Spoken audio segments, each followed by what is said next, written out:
গম্ভীরের আশ্চর্য যাত্রা। ভারতীয় দলের কোচ হওয়া গম্ভীরের অসাধারণ গল্প।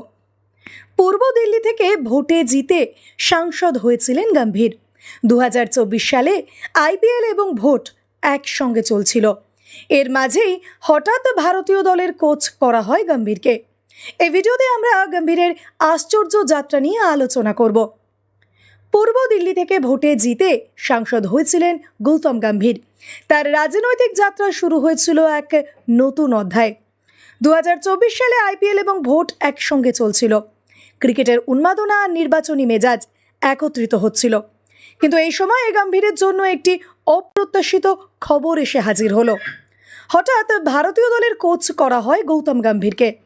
ক্রিকেটের মঞ্চ থেকে রাজনীতির মঞ্চে এবং ফিরে আবার ক্রিকেটের মঞ্চে গম্ভীরের এই যাত্রা সত্যি দর্শকদের জন্য এক অভূতপূর্ব অভিজ্ঞতা।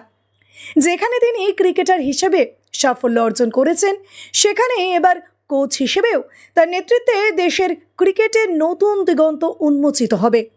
গম্ভীরের এই যাত্রা আমাদের শেখায় যে কখনো কখনো জীবন আমাদের জন্য অপ্রত্যাশিত পথ তৈরি করে। ধন্যবাদ এই ভিডিওটি দেখার জন্য। আমাদের চ্যানেলটি সাবস্ক্রাইব করতে ভুলবেন না, যাতে আরও আকর্ষণীয় কন্টেন্ট আমরা আপনাদের সামনে উপস্থাপন করতে পারি।